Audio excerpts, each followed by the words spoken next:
Hi, everybody. Welcome to Cafe. I'm Clarence Reynolds. And I'm Allison Godlove. Great to be back to share all the fun and exciting events that are happening this week. Amy Sweezy is at the Orlando Science Center. Hey, Amy.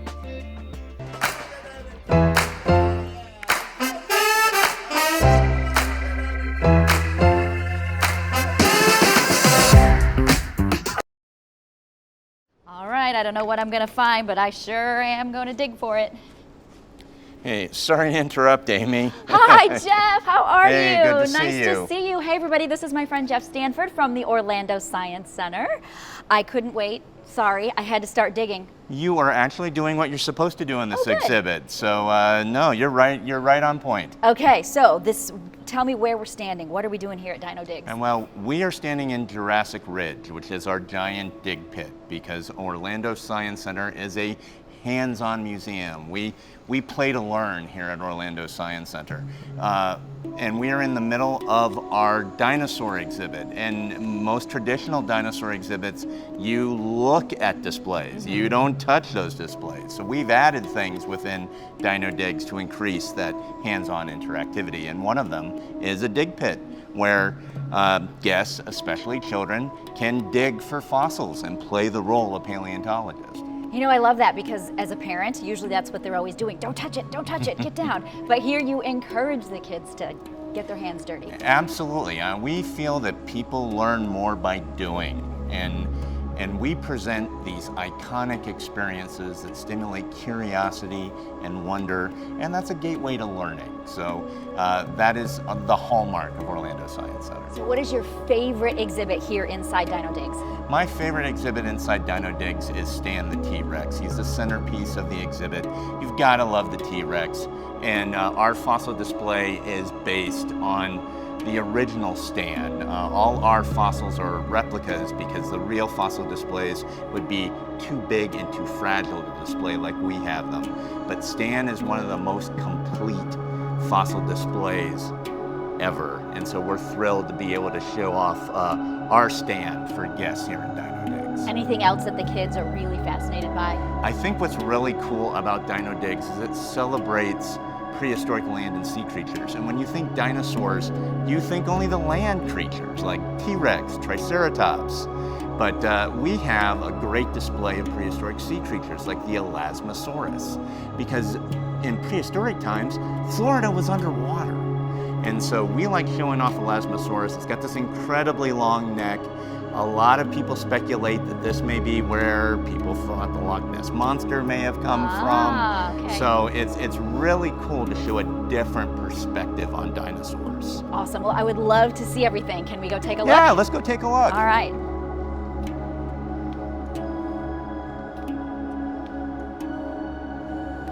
And now I got something really crappy to show you. Come on. Wait, what? Well, Jeff, you were not kidding. You have something very crappy to show me. I do. I am going to give you the scoop on poop. We are in the Pooseum, which is a fascinating display of coprolites, which is fossilized feces. And there's a lot scientists can learn by studying the feces of other animals and like where they lived and what they ate. And we are next to the Guinness World Record holder of the largest piece of excrement ever produced by a carnivore. Who knew there was such a thing? Absolutely. Which is why everyone needs to come down here because you will not see this anywhere else, right? No, absolutely. And you know, if you want to see some prehistoric poo, you know, you need to come down here. This was made by a T-Rex over 65 million years ago. And the one you're holding in your hand, you said you could tell it was a carnivore. You can tell it was a carnivore because there's like chunks of stuff in it. So you know they were eating stuff. And carnivores, especially in prehistoric times, you know, they were chewing on everything, so the bone wouldn't break down, and so certain things wouldn't disintegrate. So when it got fossilized, it all comes together. So coprolites are everywhere, but you got to know what you're looking at. All right. Well, so many things that we can learn, right, from being at the Orlando Science Center. You guys are open which days, closed which days? Yeah, we are open during the school year every day but Wednesday from 10 to 5, and then on big school breaks like fall break, winter break, spring break, summer break, we are open 7 days a week, 10 to 5. All right, so dinosaur poo is not the only thing you will see here at the Orlando Science Center. There are so many cool exhibits for all ages. Parents, bring your kids. Teachers, bring your school groups. Retired folks, right, can come out as well. There are so many fun things to do here, so make sure you join us out at the Orlando Science Center.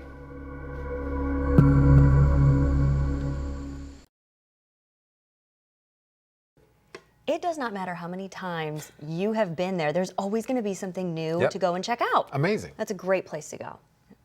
Well, the 32nd Annual Orlando International Fringe Festival kicks off on May 16th. The 14-day immersive experience features 850 ticketed theatrical performances, a visual art gallery, kids fringe, an outdoor music festival, and more. This is the longest-running fringe theater festival in the country and Orlando's most unique cultural experience. You can see local, national, and international artists at Lock Haven Park and other nearby venues. Go to orlandofringe.org to learn all about the Fringe and see venues and schedules. The Orlando Mayor's Job Fair will have nearly 100 employers with thousands of job openings in several fields in the Central Florida area. On May 17th, dress interview ready and bring plenty of your resumes to the Central Florida Fairgrounds and find your next employer. The event is from noon until 4. It's put on by the Central Florida Employment Council. The nonprofit organization matches employers with job candidates online and in the community. To check out the services, go to cfec.org. On May 18th, you're invited to the Life Information for Elders series. This monthly educational program for caregivers, elders, and professionals provides different presenters and resources on elder care each month. This month, we'll focus on meditation for seniors and caregivers.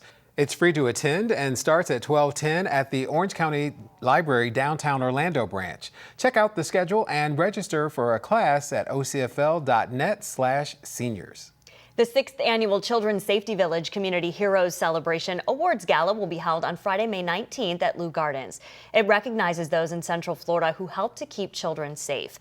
There will be awards presented for the First Responder of the Year from Orange, Seminole, and Osceola counties, Safety Educator from Central Florida, Young Hero Award from Orange, Seminole, and Osceola counties, and Community Ambassador. The gala is open to all residents, first responders, safety educators, and community builders that live, work, or attend school in Orange, Seminole, and Osceola counties. Go to childrensafetyvillage.org to get your tickets. Children's Safety Village is such an important place here in our area. Brent Moore sat down with me to talk more about the services for our area.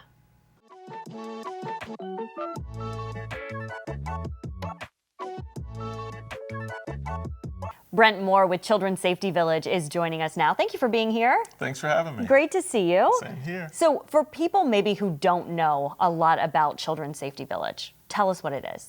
Our primary focus is child safety education. So we have a facility right next to the Central Florida Fairgrounds, and we'll have field trips come out. And we'll teach them things like dangerous person awareness, 911 for kids. We have an indoor heated pool, so we teach water safety and swim lessons for children as young as 6 months old. So important here in Florida. Yes, it is. It's very important in Florida. We also have a fire safety house, so we teach them fire safety. We have a working traffic light, so we teach them pedestrian safety. There's a total of 9 programs that we offer. Mm-hmm. And groups come out? Yes. Families come out? Who can come out and participate? Anyone can come out. We primarily focus on groups, and we'll have them go to our website, and they'll book a field trip to come out. When they come out, then they have 2 programs that they'll get. If a family wants to come out and they're not attached with a group, then we normally tell them what programs we have and the days and the times. And if they want to join in, then we let them join in. It is such an important part of teaching these children these small safety lessons as they get older. But talk about having a space like this and how important that is, that Central Florida families can come and be a part of this, or groups. It's really unique in having this facility because we have the working traffic light. You can't go and practice crossing the street on the streets now. So we have that set up. We have a working railroad crossing arm that goes down with the lights coming on and the bells going off. The swimming pool, there's a lot of swimming pools around Central Florida, but we have, an indoor heated pool, so we're not stymied during the winter with not being able to offer lessons. So we offer lessons year round with swimming, You know, the miniature village with the mini houses and the sidewalks and the curbs and everything are also all a great complement to what we offer. Yeah, that's a great point, is that you can't go practice this in the real world. This is allowing you to correct. do these safety things. There's a couple other things that you offer as well. Like, we're talking about child safety within their seats in a car. Things like that, you will get that information out there too. Right, and we have technicians that are trained and they teach parents how to properly install their car seats. We even teach first responders how to transfer car seats if they come upon an accident. So that's something that we do year round. And then, of course, you know, having the field trips is primary for us, and then the swim lessons. So those are 3 core programs that we offer out there at the Safety Village, and then we add events and stuff like that. Yeah, talk about some of the events. You have things that are going on all throughout the year as well. Right. Some of our bigger events are our fundraiser for our golf tournament, which we do annually, and then also we're doing a gala, and that gala is to raise money for the Safety Village for our programs and services. And it's really interesting. You know, Yeah. a lot of people like to participate and they like to support us, so that's always great. And this is obviously an important part for us here in Central Florida, but children's safety villages are across the country. Yes, there are a lot of them. I mean, Cobb County has one that I call the Taj Mahal. They've got just Oh. about everything except for a pool. Oh, So wow. we have the pools that we haven't beat. There's some up in New York. There's some out in California, Texas. I mean, they're all over. And there's some in Canada as well.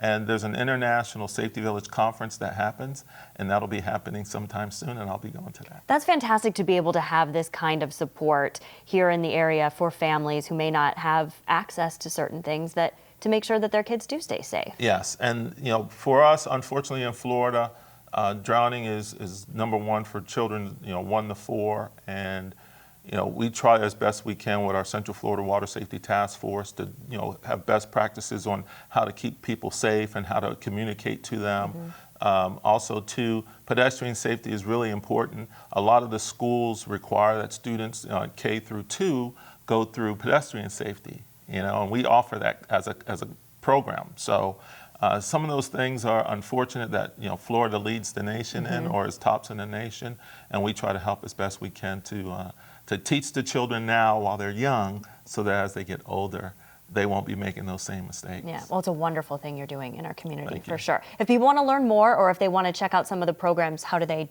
do that? Well, they can go to our website, childrensafetyvillage.org. They'll find information on how to book a field trip.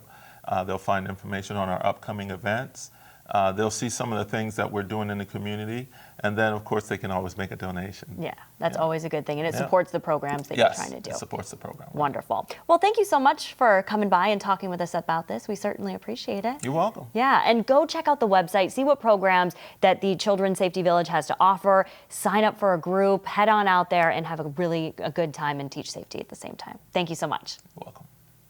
Enjoy a whimsical afternoon filled with entertainment, delicious hors d'oeuvres, and live music at the annual Ultimate Garden Party, Saturday, May 20th.